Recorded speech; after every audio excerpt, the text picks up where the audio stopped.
Cuidado, cuidado. Tiro al blanco. Jaime, derechos sociales, derechos humanos, el tema de la propiedad y el tema de la soberanía en la Constitución del 63. Sí. ¿Qué tú aprecias como lo más valioso de su contenido? Mire, en el derecho constitucional y en el constitucionalismo, la mayoría de los autores hacen una distinción que corresponde a distintas fases históricas del constitucionalismo.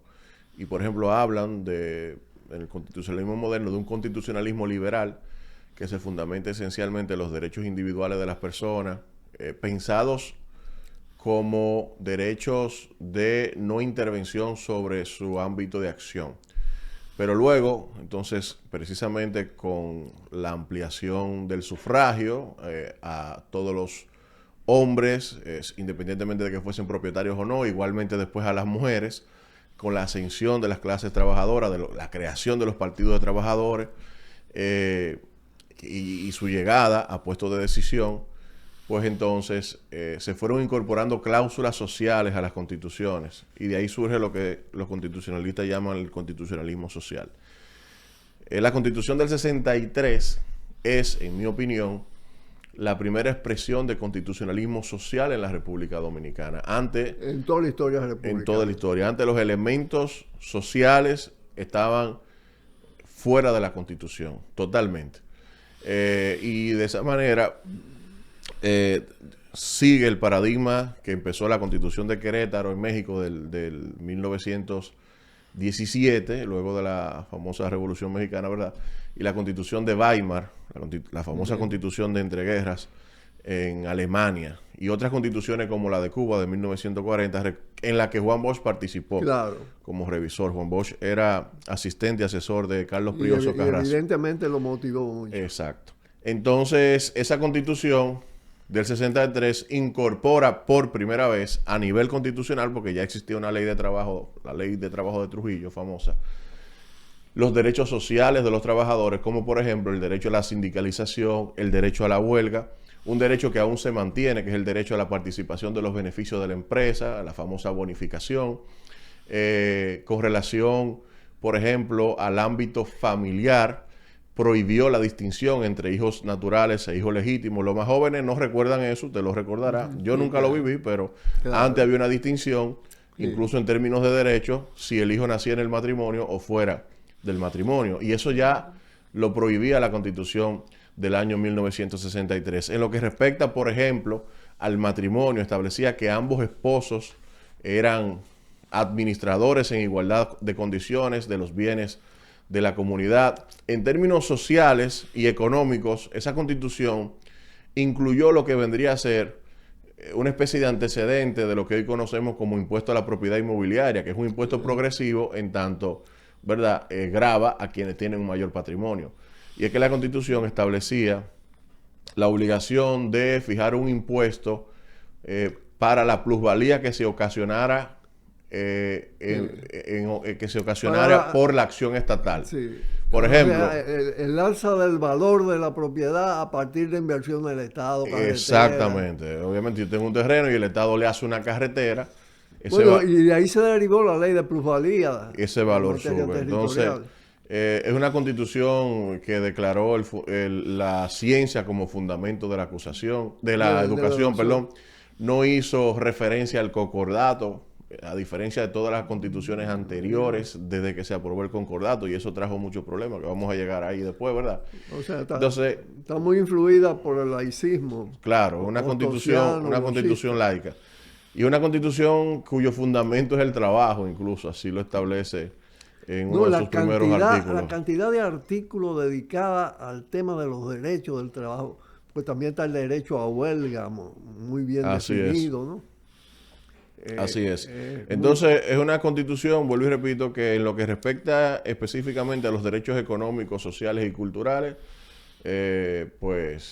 provocó una revolución del ordenamiento jurídico. Incluso en el campo de las relaciones de propiedad, con el tema de... Sí, porque prohibió el latifundio, Prohibió el minifundio y el latifundio. Prohibió el latifundio y el minifundio. Fue la primera constitución, esto es súper importante, porque tiene un trasfondo económico e ideológico detrás de él. Fue la primera constitución que introdujo el concepto de función social de la propiedad en la República Dominicana. O sea, la idea de que la propiedad no solo puede pensarse, incluso la privada, desde una perspectiva individual, sino desde la función social que cumple. En ese sentido, pues, fue una constitución revolucionaria. Evidentemente, esas disposiciones, para operativizarse, implicaban, por ejemplo, la realización de una reforma agraria, pero no fue posible por el golpe de Estado. Y además estableció la prohibición de la entrega de tierra, la venta de tierra a extranjeros, salvo también excepciones muy precisas. También lo estableció. Una medida que hoy sería, ¿verdad?, calificada por los economistas neoclásicos y la necesidad, esa perspectiva liberal. Con el tema del latifundio también va al detalle, en el sentido de que no se puede tener una extensión excesiva. Exactamente. De tierra. Entonces, para la producción. Desde ese punto de vista, pues era una constitución el derecho al de solar, eminente carácter social. El derecho al solar, a la casa propia. El derecho al fondo familiar, la inembargabilidad del fondo familiar. En fin, o sea, estamos comentando, ¿verdad?, muchos aspectos, un poco de manera suelta, pero lo principal es que la Constitución tenía un enfoque eminentemente social, que no había existido en ninguna de las constituciones de la República Dominicana. Sí, ese sin lugar a dudas es lo más avanzado que ha tenido en términos sociales la historia constitucional de la República Dominicana. Totalmente, totalmente. Y yo diría que es la constitución que ha sido más coherente desde el punto de vista ideológico. O sea, me explico. La concepción que hay detrás de la Constitución del 63, que es evidentemente una concepción social, se manifiesta de manera coherente en todas sus disposiciones. Algo que, por ejemplo, no sucede con la Constitución del año 2010, que es la Constitución que nosotros tenemos todavía vigente con reformas en el 2015 y en el 2024. Porque esta Constitución que tenemos vigente, si bien incorpora muchos aspectos sociales, incorpora otros elementos que corresponden a otra cosmovisión. Claro. O sea, la Constitución vigente tiene contradicciones desde el punto de vista ideológico. Claro. Te habla, por ejemplo, del derecho a la vivienda, de la función social de la propiedad, del derecho a la salud o de la educación, pero luego cuando vas al régimen económico, te establece, por ejemplo, el principio de subsidiariedad, según el cual el Estado no debe intervenir en ninguna actividad económica que ya puede ser satisfecha por el sector privado. Entonces, ahí está la concesión al neoliberalismo. Sí, exacto. Que hay concepciones ideológicas en disputa realmente en la Constitución. La Constitución del 63 era mucho más coherente desde el punto de vista ideológico. Igual en materia de democracia y libertad. Así es. Ahí hay definiciones sumamente importantes, sumamente avanzadas, ¿no? Así en cuanto a derechos individuales, derechos colectivos. Así es. Salud. La salud, educación, el trabajo.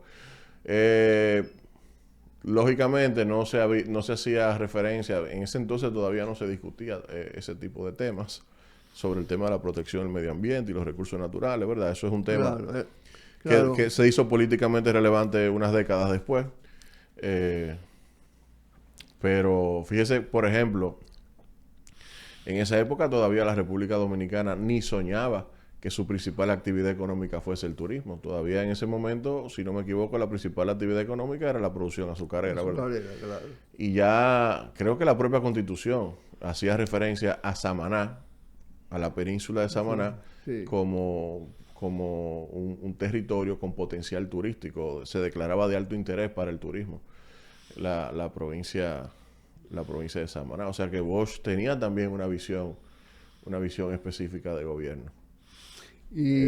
Acorde con lo que establecía la Constitución. Y además está impregnada del sentido de soberanía, pienso. También, ¿no? así es. No sé cómo tú ponderas eso. Sí, sí. Bueno, la soberanía, y se expresa de las dos formas en la Constitución, puede entenderse desde un punto de vista. El punto de vista interno en el sentido de la soberanía popular. Claro. Y del punto de vista, obviamente, externo, la soberanía nacional, ¿verdad? Cuando, por ejemplo, uno se encuentra con disposiciones como la que usted mencionó, que limitan el acceso a propiedad a los extranjeros, posiblemente esas disposiciones estén motivadas o fundamentadas en razones de salvaguardar la soberanía nacional, ¿verdad? Claro. Con relación a ciertos sectores y se puede ver en la historia siguiente, post-invasión de Estados Unidos. Claro. Entra todo el tema. Aparte ya la Sugar Company estaba... Sí, la Sugar Company, que la Gulf and Western, que después se convirtió en Gulf and Western, exacto. Y se hoy convirtió en un Central emporio Romano, que domina una parte importante del territorio nacional. Así es, así es. El tema minero, aunque no estaba... El tema minero, con ya la Falcon Bridge estaba, ¿no? La Alcoa no. La Alcoa. La Alcoa estaba. Sí. Bueno, la Falcon Bridge comenzó su proceso de exploración estando Trujillo. Sí, y entonces en ese sentido, yo creo que Bosch tenía, y quienes participaban junto con él de ese proyecto, porque él no era o sea, muchas veces se dice la Constitución de Bosch, ¿verdad? Pero es una forma de decir la Constitución aprobada durante el gobierno de Bosch, pero no fue la Constitución de Bosch solamente, ¿verdad? Era un grupo de hombres y mujeres que apoyaban una visión específica de sociedad. Creo que tenía una perspectiva muy clara sobre la soberanía. Además, un conjunto de personas también que tuvieron en el exilio, que tuvieron vivencias, como fue específicamente la vivencia de Cuba, de la Constitución del 40, del proceso cubano. Sí, que obviamente la cubana era una sociedad políticamente mucho más avanzada que la dominicana. Claro. Y mucho de esas personas que fueron parte del PRD y de otras organizaciones políticas vivieron exiliados en Cuba. Y ahí pues se nutrieron Bueno, en el caso de Bosch, antes de llegar a Cuba no tuvo un gran interés por la política, realmente. Estaba más enfocado en los aspectos literarios. Bosch da un giro más hacia la política, luego está en Cuba. Sin embargo, pienso que su vocación literaria y su aproximación en la literatura a lo social, a la sociedad campesina dominicana, le da una sensibilidad especial para tratar los problemas. Totalmente. Y eso se refleja de alguna manera también en la Constitución de la República. Totalmente. Sin duda no es la Constitución de él, como tú dices, pero tuvo una gravitación. Claro. No, él fue el líder de ese proceso, evidentemente. Claro. Hay que recordar las charlas, las conferencias por radio. Totalmente. Siempre relatando con ejemplos campesinos, con ejemplos populares. Bosch tenía... Creo que ha sido el más grande pedagogo político sin duda, de la República Dominicana. Y bueno, fuera del aire hablábamos de la facilidad que él tenía para crear metáforas y darle un uso político. El tema de... fue una que irritó muchísimo a los poderes fácticos y especialmente al gran capital, los Tutumpote y los hijos de Machepa. Y los hijos de Machepa. Los carros pescuezo largo. La oligarquía señaló el tema Tutumpote, hijo de Machepa, como la introducción de la lucha de clases en la República Dominicana. Y todavía forma parte del argumentario, digamos, del neoliberalismo y la derecha contemporánea, decir que criticar o cuestionar las diferencias sociales es una forma de resentimiento, de introducir conflicto, etc. Es muy posible que todo esto tenga mucho que ver con el tema que vamos a tratar a continuación después de esta pausa. El golpe a Bosch y a la Constitución del 63. Sí. Pausamos y volvemos. Cuidado. Tiro al blanco.